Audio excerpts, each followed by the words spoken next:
বলেন তো কেন এই সেমাইটাকে এভাবে মুচড়ে মুচড়ে ভাঙছি? কারণ আজকে আমরা এই সেমাইটা দিয়ে করবো অনেক মজাদার একটা রেসিপি, যেটা আপনারা ১ মাস সংরক্ষণ করে রেখে রেখে খেতে পারবেন এবং এটা অনেক সুস্বাদু। আসসালামু আলাইকুম এভরিওয়ান, সবাই কেমন আছেন? তো আজকে আমি যে রেসিপিটা তৈরি করব তার জন্য আমাদের প্রথমেই লাগবে সেমাই। আমি এখানে রাঁধুনির লম্বা সেমাইটা ইউজ করছি। আপনারা চাইলে যে কোনো ব্র্যান্ডের সেমাই ইউজ করতে পারেন, আপনাদের ইচ্ছা। তো এখানে আমি সেমাইটাকে গুঁড়ো গুঁড়ো করে এখানে আমি একটা কড়ার মধ্যে এটাকে ভেজে নিব। সেমাইয়ের রংটা যেন বাদামি কালার হয়ে যায়, এবং এখানে আমি সেমাই তুলে এখানে আমি নারিকেল দিয়ে দিয়েছি এবং বাদাম কুচি, কিশমিশ, তারপরে দারচিনি, এগুলো নিয়ে নারিকেলটা সহ আমি এটাকে একটু ভেজে নিব।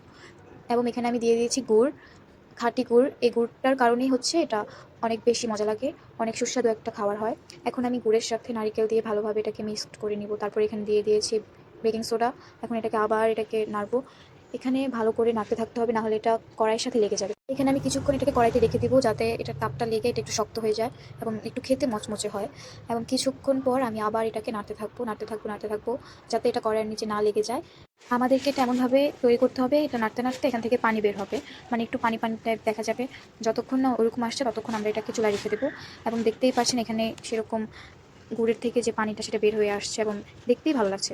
এমন অবস্থায় আমরা এখানে গুঁড়ো করা ভাজা ওই বাদামি কালার সেমাইগুলো দিয়ে দিব। দিয়ে এটার সাথে ভালোভাবে মিক্সড করে নিব, যাতে এটা ভালোভাবে লেগে যায়। এবং আমরা এখানে লেবু কেন ইউজ করছি বলেন তো? কারণ গুড়টা শুকিয়ে গেলে এটা শক্ত হয়ে যাবে। যদি আমি এখানে লেবুর রসটা ইউজ করি তাহলে আমাদের গুড়টা একে অন্যের সাথে লেগে যাবে না, এবং এটা একটু ঝুরঝুরা হবে, দেখতে ভালো লাগবে, খেতেও ভালো লাগবে এবং মজাও লাগবে। তাই এখানে আমি লেবুর রস ইউজ করেছি। তারপর আমি অনেকক্ষণ নাড়বো, এটাকে মিক্সড করবো, এটাকে আরও তাপ দিব, চুলায় রাখবো, নাড়তে থাকবো যাতে নিচে না লাগে, এমনভাবেই নাড়তে থাকবো। এবং এটা প্রায় হয়ে যাচ্ছে। এটাকে আরও কিছুক্ষণ যাবত নাড়বেন, যতক্ষণ না এটা একটু শুষ্ক শুষ্ক হয়ে আসছে ততক্ষণ যাবত এটাকে চুলায় রেখে দেবেন। তো শেষ হয়ে গেলে এটা হয়ে যাবে। সরি, আমি ভিডিও ক্লিপটা নিতে পারিনি। এখন আপনাদের বলি, এটা আপনি ১ মাস যাবত সংরক্ষণ করে খেতে পারবেন এবং বিশ্বাস করেন এটা অনেক মজার একটা খাবার। আপনারা ট্রাই করে দেখেন।